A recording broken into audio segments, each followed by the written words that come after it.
ఇక్కడేమో కేసులు పెట్టి జైళ్లకు తోలుతారు. ఇది నిర్బంధమా? ఇక్కడేమన్నా దొరల రాజ్యమే నడుస్తుందా? ఎన్ని రోజులు దొరల దౌర్జన్యం నడుస్తుంది? మీరు ఒక్కసారి ఆలోచన చేయండి. ఇవాళ ఈ దౌర్జన్యాలను మీ అన్న మీ రేవంత్ అన్న ఈ రాష్ట్ర ముఖ్యమంత్రికి ఉన్నప్పుడు ఈ దొరల గడిల బద్దలు కొట్టకపోతే,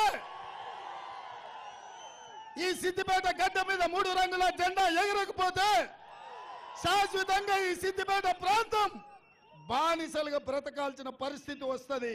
ఆలోచన చేయండి మిత్రులారా. ఇవాళ ప్రజాస్వామ్యం కోసం, ప్రజల స్వేచ్ఛ కోసం ఈ మెదక్ పార్లమెంట్లో నీలం మధు గెలవాలి. దొరల గడీలను బద్దలు కొట్టాలంటే బలహీన వర్గాల అభ్యర్థి నీలం మధు గెలిచి తీరాల్సిందే. ఎన్నాళ్ళు ఈ పెత్తనం, ఎన్నాళ్ళు ఈ ఆధిపత్యం, ఎన్నాళ్ళు సామాన్యుడు ఎన్నికల్లో నిలబడలేని పరిస్థితి ఈ మెదక్లో తీసుకొచ్చి పెట్టిన మాట వాస్తవం కాదా? ఎవడయ్యా వెంకట్రామరెడ్డి? ఏ ఊరోడు? ఎక్కడి నుంచి వచ్చిండు?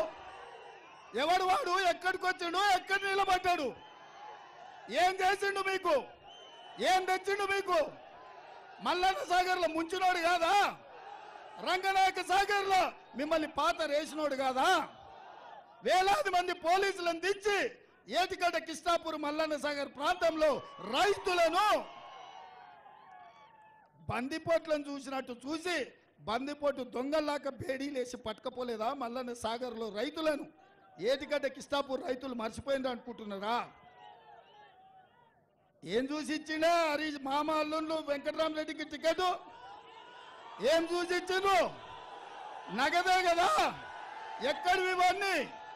మీ భూములు గుంజుకొని మీ భూముల మీద వ్యాపారాలు చేసి మీ ప్రాంతాన్ని కొల్లగొట్టి మీ మొత్తం ఈ ప్రాంతంలో 100 ఎకరాలు ఆక్రమించుకున్నాడు ఎవడయా? వెంకటరామరెడ్డి గాడా? వాళ్ళ కంపెనీ పేరు రాజపుష్ప కాదా? కూతవేటు దూరంలో 100 ఎకరాలను కొల్లగొట్టి కలెక్టర్గా ఉండి మీ ఉసురు తీసినోడు, మిమ్మల్ని హింసించినోడు, మిమ్మల్ని చెట్టుకొగని గట్టి కొట్టినోడు, ఆనాడు నిజాం దగ్గర కాసిం రిజ్వీ ఎట్లనో ఈ చంద్రశేఖరరావు హరీష్ రావు దగ్గర కాసిం రిజ్వీ లాక ఈ వెంకటరామరెడ్డి మీ జీవితాలతో చెలగాటం ఆడినోడు కాదా?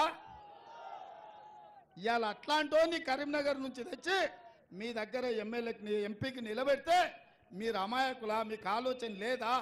ఇంత పెద్ద మెదక్ పార్లమెంటు నియోజకవర్గంలో టిఆర్ఎస్ పార్టీలో ఒక్కడు కూడా సన్నాసోడు లేడా ఎంపీకి నిలబెట్టడానికి నేను అడుగుతున్నా.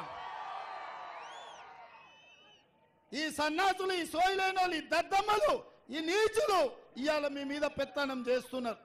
అట్లాంటి వెంకటరామరెడ్డికి ఈ ప్రాంతంలో డిపాజిట్ గల్లంతు చెయ్యాలని మా సిద్దిపేట సోదరులను నేను అడుగుతున్నా. అందుకే మిత్రులారా, ఇవాళ ఈ సిద్దిపేటకు పట్టి